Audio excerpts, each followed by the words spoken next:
Қыздар, баршаларыңызға сәлем. Бүгін ет қосылған қырыққабат бұқтырмасын сіздерге ұсынамын. Яғни тушеная капуста с мясом. Өте керемет болып шығады. Тез дайындалатын кешкі ас. Астына барлығын жазып кетемін. Мен мында етті дайындап алдым. Ұсақ қылып турадым. Сәбіз, қырыққабат және де пияз. Тұз, бұрыш, дәміне қарай. Шұңғыл табамызды аламыз, немесе кастрөлімізді үстіне сұйық май құямыз. Етімізді жақсылап тұрып, жуып алып, табамыздың үстіне саламыз. Жақсылап тұрып, барлығын араластырамыз. Еттің суы тартылғанша жақсылап тұрып қуыратын боламыз. Еттің суы тартылған кезде оның үстіне пиязымызды қосып, қақпағын жауып, тағы да жақсылап тұрып араластырамыз. Пиязымыз етімізбен бірге қуырылуы тиіс.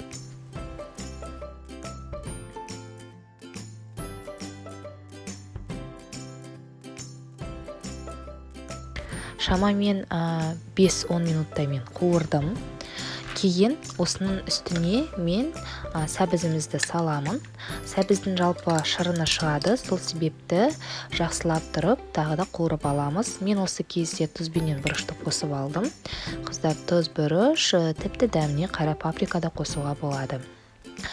Кейін мен жалпы 200 граммдай су құйдым. Енді маған еттің жақсылап тұрып кішкене осылай суда бұқтырып алу керек. Шамамен суы аздап тартыла бастаған кезде мен жаңа қырыққабатымызды қостым. Қырыққабатты аз-аздан араластырып отырып қосасыздар.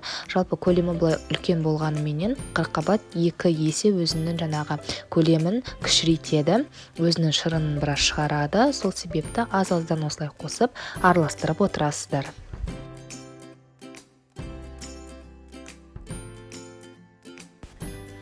Жақсылап тұрып, араластырып отыру қажет. Кейін қырыққабатты азғантай мөлшерде өзінің шырынын шығарады.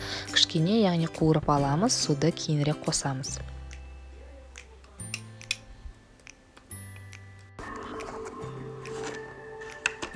Барлығын жақсылап араластырып алғаннан кейін мен томат, яғни пастасын қостым. Жалпы мен жарты қасық қостым. Қыздар, бірақ сіздерге кеңес беремін, бір қасықтай қостыңыздар, себебі ең соңына қарай мен тағы да жарты қасықты қостым. Яғни жарты қасық қосылған аз болады екен, сонымен бір қасық қосқан дұрыс екен. Кейін үстіне су құямыз. Судың мөлшері шамаменен жаңағы қырыққабатымызды жауып тұратындай бір деңгейде болуы тиіс. Сонда жаңағы бұқтырмамыз сондай өзінің шырынымен бірге, яғни собственным соку деп айтады ғой, сонда прямо шырынымен бірге болады, өте жақсы болып. Соныменен енді бір шамаменен тағы да 40 минуттай, 30-40 минуттай ең ақырын газдың астын қойып, 30-40 минуттай бұқтырасыздар. Сосын дайын болады.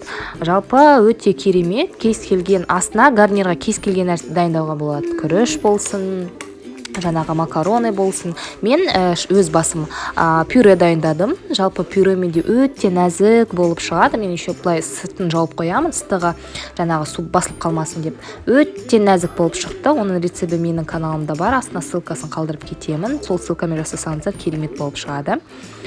Міне, қыздар, осылайынан қайнап, бұқтырылып күшті болып шығады. Кейін, яғни табақтарға салып бере бересіздер. Өте оңай, өте тез дайындалатын кешкі астардың бірі. Міне, мен осылай пюреның үстіне осы жаңа подливымды құйдым. Өте керемет болып шықты.